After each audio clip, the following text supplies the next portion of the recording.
Anthropic ends unlimited AI usage to stop automated agents from draining compute. The CEO of Condé Nast officially declares the death of search traffic, and Cerebras rips to a $100 billion valuation on its first day of trading. Welcome to today's Daily Rundown. I am your host, Anna. This podcast is researched and produced by Etienne Newman, senior software engineer from Université Laval, based in Calgary, Alberta.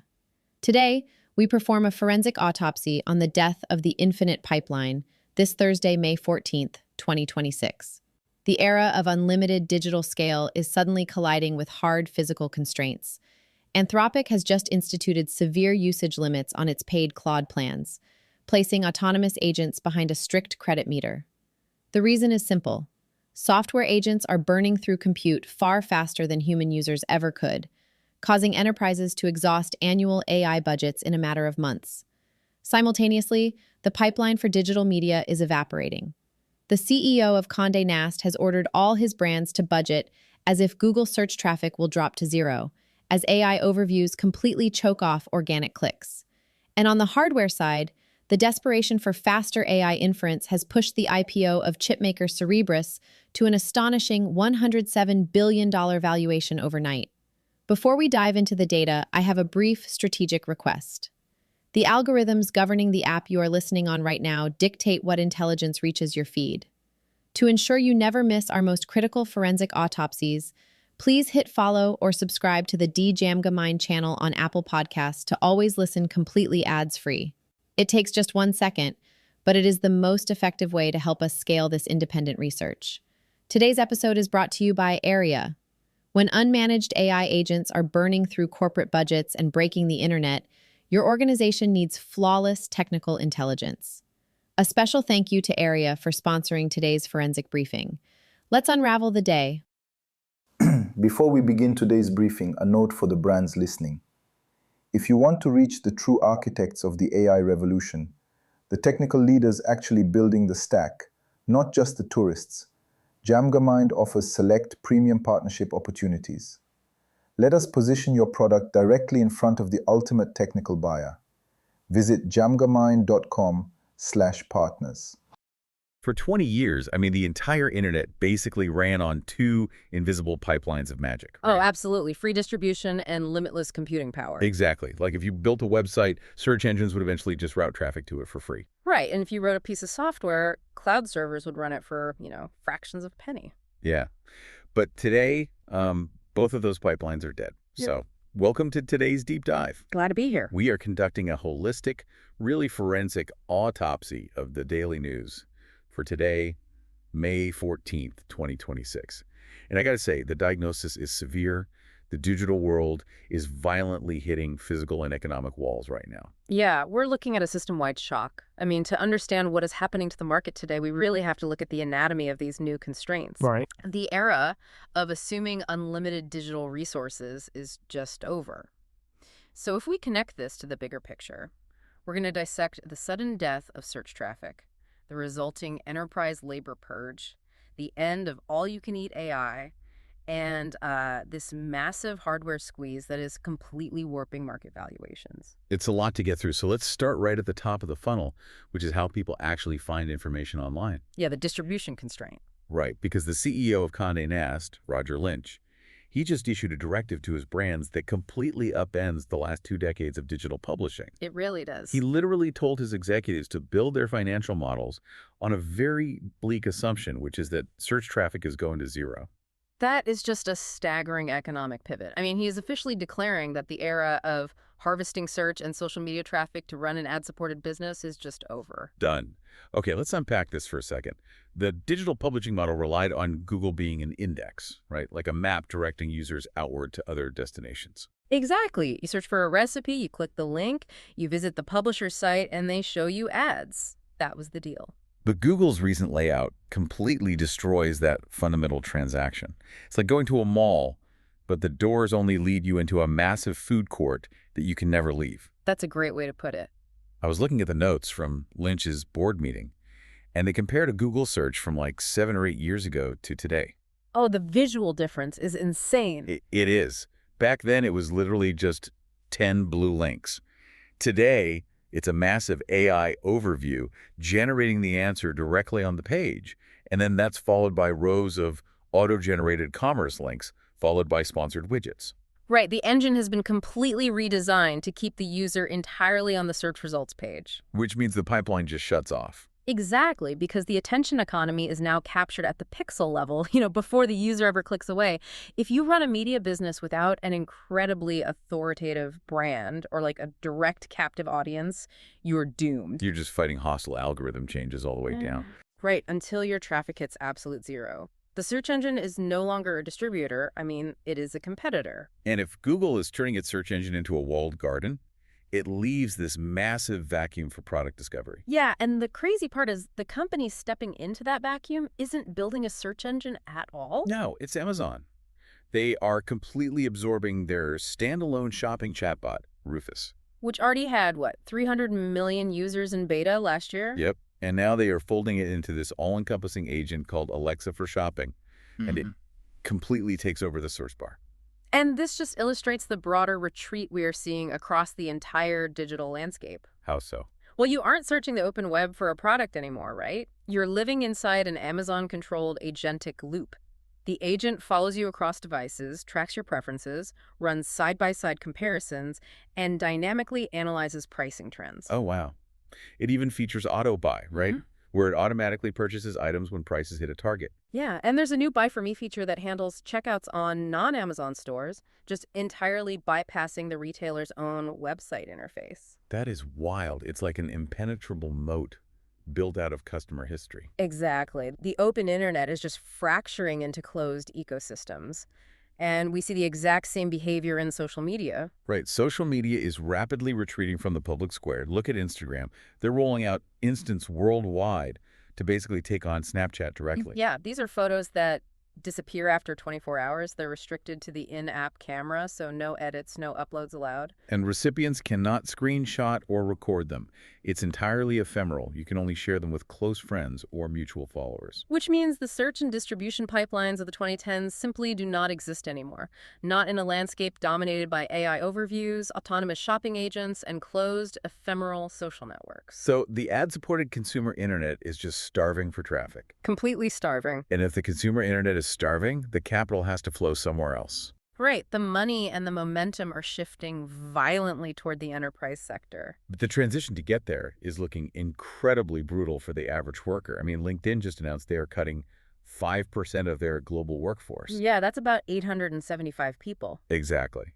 And was this just a standard corporate downsize? No, it was explicitly framed as a restructuring around AI. This is a labor purge. The purge, wow. Yeah, according to the sources tracking this, like layoffs.fyi, tech layoffs in 2026 have already surpassed 103,000 job cuts. And we are only in May. Exactly. The industry is closing in on the 124,000 total cuts recorded throughout all of 2025.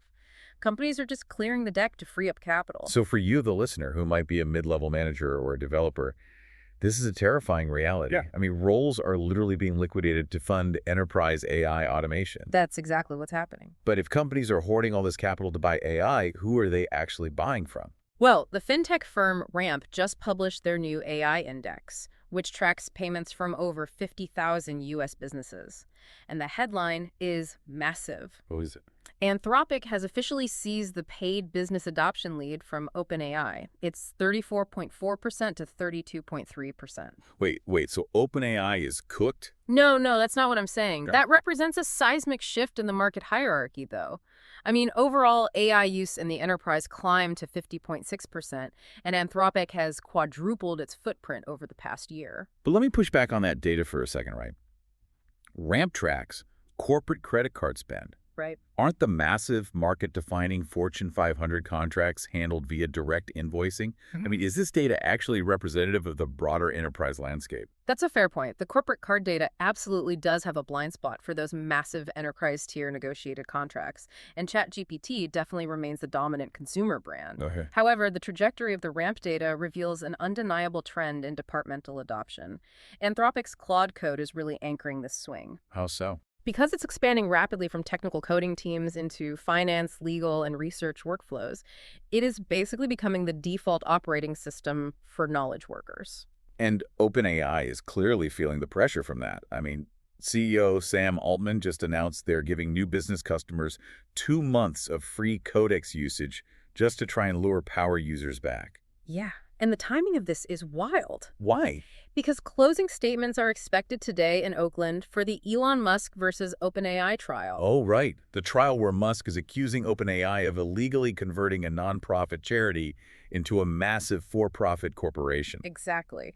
And during testimony, Altman claimed that Musk's specific plans regarding AI safety worried him so deeply that he actually proposed passing control of the company to his children rather than letting Musk take over. That courtroom drama is fascinating. Yeah. But from a purely corporate economic standpoint, this battle for the enterprise is really about who can automate expertise the fastest. 100%. Just look at the startup Adaption.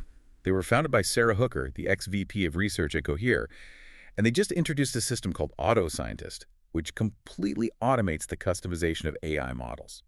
And the results of their internal tests are the critical takeaway here. Across 8 industries, including finance, legal, and medical data, auto scientists outperformed expert-tuned models by 35% on average. Wait, how does an AI actually fine-tune another AI? Because previously, tweaking a frontier model required like a tiny pool of highly specialized human experts manually adjusting parameters at a handful of labs, right? Right. But Auto Scientist automates the entire iterative cycle. Okay. It generates synthetic training data, tests different configurations, evaluates the model's performance against a reward function, and then adjusts the hyperparameters. Wow. And it runs these experiments continuously without a human in the loop until it meets the user's specific performance goal. And that brings us to the fatal flaw of this entire enterprise shift. Because automating expertise requires a staggering amount of computing power. Yes, it does. So the third major constraint we are seeing today is the sudden, violent end of all-you-can-eat AI. The consumption constraint. The industry is rediscovering a very basic physical law of computing, which is that human typing speed has limits, but automated algorithmic loops do not. Right. And Anthropic is facing massive backlash right now because of this. They are putting strict limits on what paying customers can do. Yeah. If you want to use outside agent tools, like third-party harnesses such as OpenClaw, you can no longer just run them endlessly on your paid Claude subscription. No, Anthropic is forcing that usage behind a separate credit meter. Noah Zweben, the Claude Code product manager, was facing intense criticism on X today. I mean, users were calling the change gaslighting. They were threatening to switch to OpenAI's Codex. But Anthropic simply does not have a choice. Well, why is one coder using a tool suddenly such a massive problem for a company with billions in funding? Okay, consider the difference between a standard calculator and a chess computer. When a human uses a chatbot, it's like a calculator. It only computes when you press equals. You send a prompt, you wait for the response, read it, and maybe send a few dozen more throughout the day. It is a slow, linear drip of compute. Right, a dripping faucet. Exactly. But an autonomous coding agent is like a chess computer, playing both sides of the board millions of times before it makes a single move. Here's where it gets really interesting, because it is a continuous recursive loop. The agent generates thousands of requests. Yes. It writes code, skins up a virtual environment, runs continuous tests, browses the web for documentation when an error occurs, and recursively calls other models to check its own work. It's an absolute flood of compute demand. Like leaving every fire hydrant in the city open. Yeah. And this creates a devastating dilemma for businesses. It's the conflict between security and cost. How so? Well, the UK's AI Safety Institute recently reported that AI cyber attack capabilities are basically doubling every few months. In their simulated breaches, frontier models like Mythos Preview and GPT 5.5 are now successfully completing sophisticated attacks. So to fight autonomous AI attacks, you basically have to deploy more autonomous AI. Exactly. Microsoft just introduced MDASH, which chains together over 100 specialized agents just to hunt for software bugs in Windows. And Synthesia, a software security firm, just published a 6-step technique to automate code security reviews. Right. They claim it achieves cybersecurity performance similar to Anthropic's massive Mythos model, but without needing an expensive frontier model. And how do they do that? Well, they prep the code, map the entry points, and then send cheaper specialized agents to hunt for injection attacks, authorization issues, and logic flaws. They managed to get the cost down to less than $4 per review. That's incredibly cheap, but there is a very telling detail in their methodology about the economic constraints we are discussing. What's that? Synthesia's agents actively remove duplicate findings before fully investigating them. Wait, really? Yes, they are actively degrading the thoroughness of the investigation simply to save tokens. Oh, The hidden management cost of these recursive agents is causing sheer financial panic in corporate IT departments. Massive enterprises are discovering that unmanaged agentic workflows will just devour an entire IT budget in weeks. when companies like Uber are burning through their annual AI budgets in a matter of months because of unmanaged autonomous agents, it is clear that deploying AI at scale requires more than just raw compute. It requires management infrastructure. We want to thank our sponsor, ARIA, for making today's briefing possible. ARI provides the enterprise-grade AI management platform that organizations need to track token usage, govern agents, and turn AI potential into measurable, secure workflow automation. You can find their link in the show notes. What's fascinating here is that this insatiable token burn, this absolute desperation for compute, is directly warping the physical hardware market and valuation metrics. Oh, definitely. We are moving from software limits to hard physical limits. And warping is almost an understatement. Yeah. Cerebras, the chip design company, just had its IPO. It priced at $350 a share on its first day of trading. Which is incredible. It is. That values the company at roughly $107 billion. Their market cap basically doubled overnight. And the valuation is entirely driven by the economics of speed. I mean, there's an old e-commerce rule of thumb. Every 100 milliseconds of latency costs Amazon 1% in sales. Right. If the page hesitates, the customer leaves. Exactly. And that exact same logic is now the defining rule of AI inference. Token consumers have an absolute bottomless willingness to pay for speed. SemiAnalysis actually published a breakdown of this phenomena.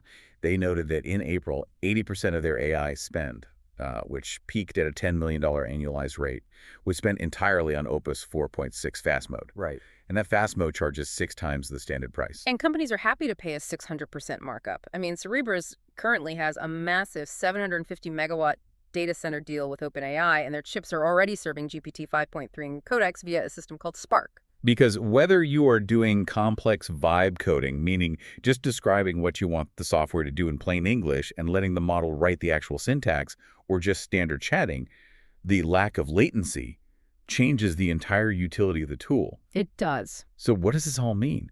Can Cerebras just print more chips and scale up to meet this infinite demand? They have billions in public market capital now. Well, capital cannot bypass the laws of physics. Right. Cerebras relies on a brilliant but highly constrained architectural design. Instead of making lots of little chips and wiring them together, they manufacture one massive wafer-scale chip. Okay. To achieve their incredible speed, they place a massive amount of memory, specifically SRAM, directly on that wafer, physically right next to the compute cores. Oh, so that eliminates the time it takes to move data back and forth across the motherboard. Exactly. The physical proximity is what generates the speed. But here is the highly technical reality of why the hardware pipeline is choking. Let's hear it. Moore's law, the observation that transistors shrink and get denser every couple of years, applies beautifully to compute logic, but it is completely failing SRAM memory. Explain that. Why is memory hitting a wall when processing power isn't? So a logic gate can be miniaturized relatively easily, but an SRAM memory cell requires 6 transistors arranged in a very specific configuration to hold a piece of data without it leaking or destabilizing. Okay. And when you try to shrink those 6 transistors down to the atomic scale, the electrical interference becomes unmanageable. The memory becomes unstable. Oh, wow. So SRAM is simply not shrinking much with each new semiconductor node. That makes sense. I mean, look at the specs for the Cerebras chips. The WSE2 chip had 40 gigabytes of memory on the wafer. When they moved to the much newer, much more advanced WSE3, it only moved to 44 gigabytes. Right. That is a tiny incremental gain. And this is catastrophic for agentic AI. To run autonomous agents, you need massive context windows. A 128K context window allows the AI to hold entire code bases or reference manuals in its active memory while it works. But Cerebras physically cannot fit the required memory onto the wafer to support millions of agents running 128K context windows simultaneously. Exactly.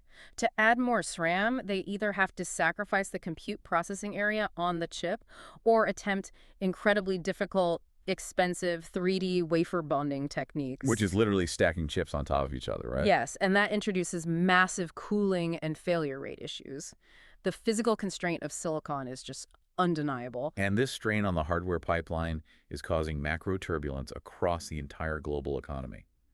Nvidia just became the first company to hit a $5.5 trillion market cap. Wow. Yeah, and they just partnered with David Silver's Ineffable Intelligence to build training pipelines specifically for reinforcement learning agents. Right. Those RL agent pipelines require a fundamentally different scale of hardware.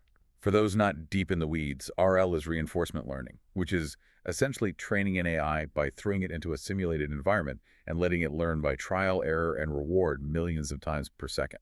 And the partnership is specifically targeting NVIDIA's new Vera-Rubin hardware architecture to handle that simulation load. I mean, the demand is so extreme, it is literally reshaping international trade. Yeah, geopolitics is becoming another hard constraint. Definitely. The U.S. Commerce Department approved sales of NVIDIA's H200 chips to 10 Chinese tech companies.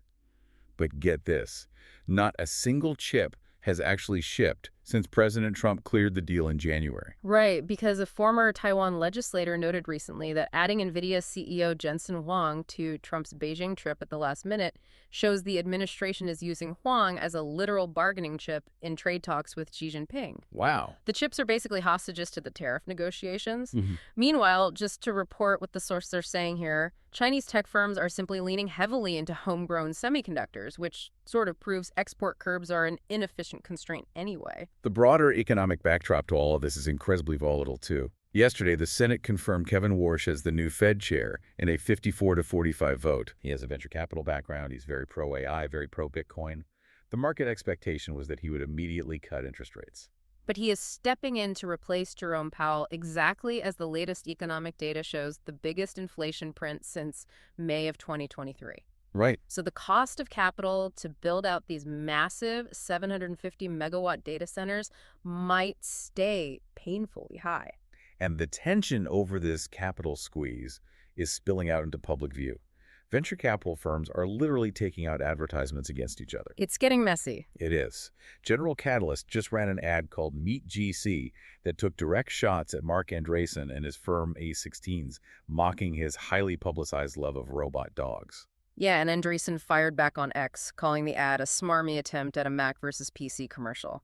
They are fighting a bitter public relations war over the moral high ground of tech investments. Well, General Catalyst is simultaneously backing prediction markets like Kalshi and Polymarket, which are currently at the absolute center of tech's morality debate regarding gambling and election interference. It is literally a knife fight for the remaining resources of a pipeline that is rapidly drying up. Yeah. It perfectly illustrates the anxiety of the moment. The capital is expensive, the chips are physically constrained, and the usage is just spiraling out of control. All right, let's summarize the autopsy for you, the listener. The thesis of today's deep dive definitely holds up. The era of the infinite pipeline is officially dead. It really is. Publishers and media companies are being cut off from users by a closed-loop, zero-search environment orchestrated by Google and Amazon. Yep. Human workers are being cut off from unlimited AI subscriptions because autonomous agents are devouring the available compute. Right. And the hardware companies building the infrastructure are hitting the physical limits of shrinking SRAM memory cells. Everything is now bound by hard constraints. But there is one final piece of news from today that reframes this entire conversation. Oh. While tech companies fight over physical and economic limits, a profound moral constraint is being introduced. Tomorrow, Pope Leo XIV is expected to sign his first encyclical, reportedly titled Magnifica Humanitas Magnificent Humanity. And the timing of this is incredibly deliberate, isn't it? It is. He is signing it on the exact anniversary of an 1891 document called Rerum Novarum. That was Pope Leo XIII's foundational text defending labor rights and human dignity during the brutal peak of the Industrial Revolution. Oh, wow. Yeah. Pope Leo XIV is explicitly positioning AI as the defining moral and labor challenge of our century. He is arguing that technology must remain subordinate to the human person. Right. He is demanding that AI systems be constrained to protect workers, protect human creativity, and preserve moral agency. The Vatican has even implemented formal AI guidelines inside Vatican City to enforce this philosophy locally. Exactly. So while venture capitalists are fighting over the cost of inference speed, the Vatican is stepping in to ask, in a world defined by constraints, what is the ultimate value we're actually trying to preserve? It's a massive question. It is. For 20 years, we let the digital water flow freely, and we just built whatever floated on top. Now the tap is being heavily restricted. Digital distribution is going to zero, corporate computing tokens are being strictly rationed, and autonomous algorithms are doing the heavy lifting in the enterprise. Right. So I want to leave you with this question to mull over.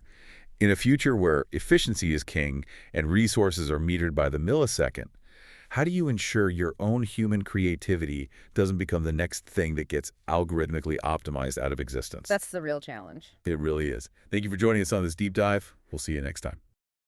And before you go, if your company is building the tools that power the workflows we talked about today, I'd love to showcase them to this audience. We don't just run ads, we build technical simulations that prove your value. Let's build something together. Visit jamgamind.com/partners to get started. Until next time, keep building.